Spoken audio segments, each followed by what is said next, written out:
Ja, hej. Jag har några frågor angående dina åsikter om förintelsen och så.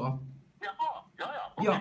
Så att all annan historia revisioneras ständigt, men just när det gäller historien runt förintelsen så får vi överhuvudtaget inte peka på den.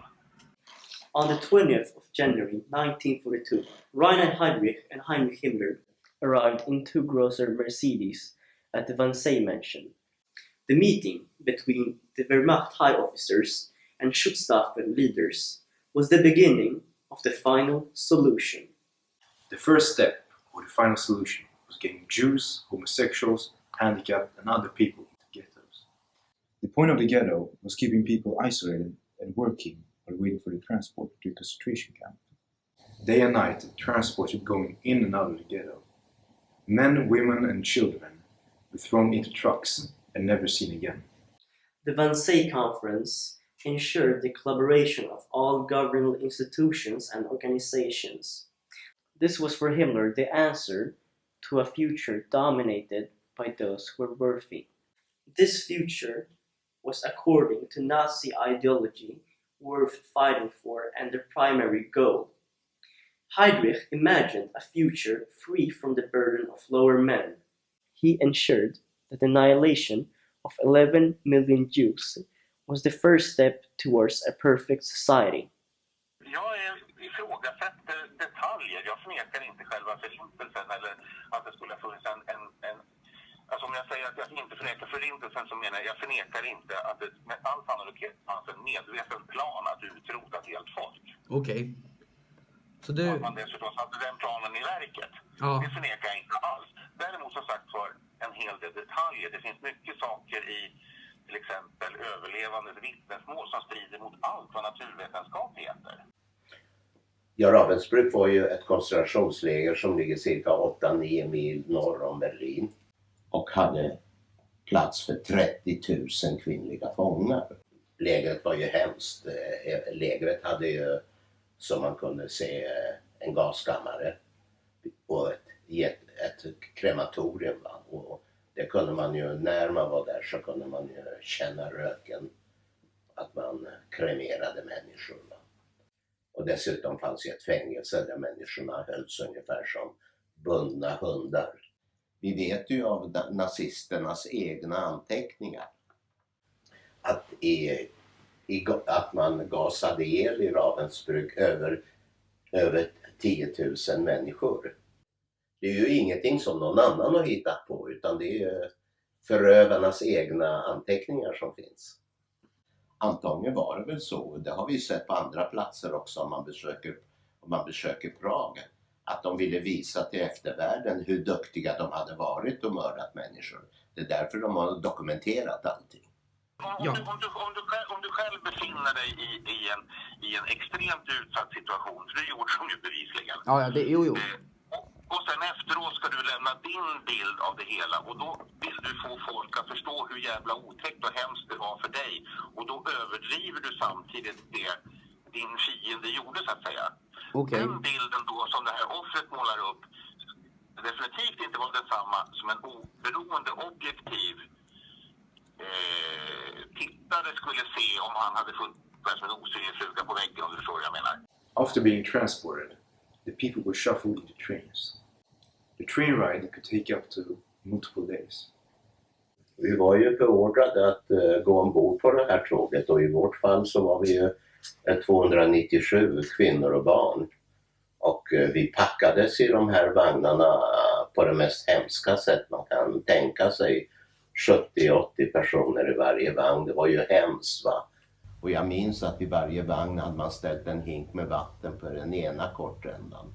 Och en tom hink i den andra kortändan som skulle tjänstgöra som latrin va.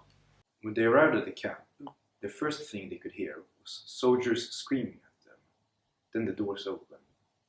When they got out, they were separated in different groups. The weak, sick and old, women and children and men. När vi äntligen klev av tåget, vilket för det första när de här stora skjutdörrarna öppnades var ju på sätt och vis en lättnad, för nu helt plötsligt så kom det frisk luft in så vi kunde andas. Och sen kom då kommandoropen ut va. Och jag kommer ihåg när vi kom ner på marken, jag höll mamma krampaktigt i handen, jag var ju bara 8 år. Och det första man kunde se, det var ju SS-officerarnas höga svarta blankpolerade stövlar. Och de skällde på oss. Nu skulle vi ställa upp, vi skulle räknas va. Det var hemskt. Och dessutom visste vi inte vad vi var eller någonting va. Det går inte att beskriva i ord. Men den slutgiltiga lösningen, om den nu, alltså för den finns det ju, höll jag på att säga, inga skriftliga belägg för. Att den ens har liksom, att det begreppet har funnits eller vad man ska kalla det för. Till syvende och sist så är det alltid vinnaren som skriver historia. Jag läser gärna litteratur från båda håll. Okej. Alltså både förintelseförnekande litteratur och motsatsen. Etablerad historisk litteratur. Därför att jag vill ha så mycket fakta som möjligt från alla håll. Alltså du måste liksom vara kritisk när du läser, oavsett om du läser en bok skriven av en förintelseförnekare eller utav någon etablerad historia. Där man bodde i baracker. I varje barack hade man cirka 1000 kvinnor boende.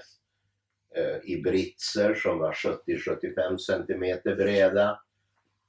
2 på den ena kortsidan, 2 på den andra. I 3 plan, långa rader, 2 och 2 ihop. Va? Och i mitten på baracken en cementbänk med hål i. Va? Det var där man ska sitta och uträtta sina behov framför alla andra 999 som finns i baracken. Människorna, TBC var ju en ganska vanlig sjukdom. Själv så förlorade jag ju mina tänder i en mycket ung ålder. Va? Så det jag har nu, det är implantat alltihop. Men under en tid så hade man löständer och så vidare. Va? Så man blev av med allting annat som behövde egentligen näring. Jag var ju 9 år när jag befriades va? Och vägde 18 kilo. Va? Vilket gjorde att det var ju inte bara att köttet under huden, utan det var ju också att skelettet utarmades också va? Och allting annat. Va? Så när jag var 25 och gifte mig så vägde jag fortfarande bara 45 kilo. Va? Jag har stundtals lekt med tanken på att göra en bok om förintelsen som skulle vara utformad i form utav frågor. Okej. Alltså inga påståenden. Utan i form utav frågor. Okej, så i form som du besvarar eller som du låter andra människor tänka på? Nej, det bara ställs. Till exempel, vad ska man säga, flera vittnesmål anger att x antal personer klämdes in i ett väldigt litet utrymme och så vidare och så vidare. Och där fick de vänta flera timmar innan någonting så hände. Ja. Frågan hur fick du in 60 personer på 12 kvadratmeter? Det är fullständigt omöjligt att klämma in x antal personer på ett litet antal kvadratmeter där man sen så småningom då dessutom kan släppa på gas och låta dem stå där då i flera timmar innan man släpper på gasen utan att de dör av syrebrist. En sanning som inte kan ifrågasättas. Ja. Den är inte ens värd någon tilltro. Okej. Alla sanningar måste kunna ifrågasättas. Och kan man inte ifrågasätta den så är det med all sannolikhet inte sant. När jag tänker på nu hur jag klarar det här så blir det stora frågetecken. Hur man överhuvudtaget kunde överleva. Men tydligen så i människan när det gäller att överleva har en väldigt stark levnadsinstinkt. Jag trodde fortfarande att det var normalt att allt jag såg. Det är först när kriget är slut som jag kommer underfund med att jag har aldrig fått vara barn. Jag har alltid varit hungrig, smutsig och rädd. Va? Men jag trodde fortfarande att det var ett normalt liv.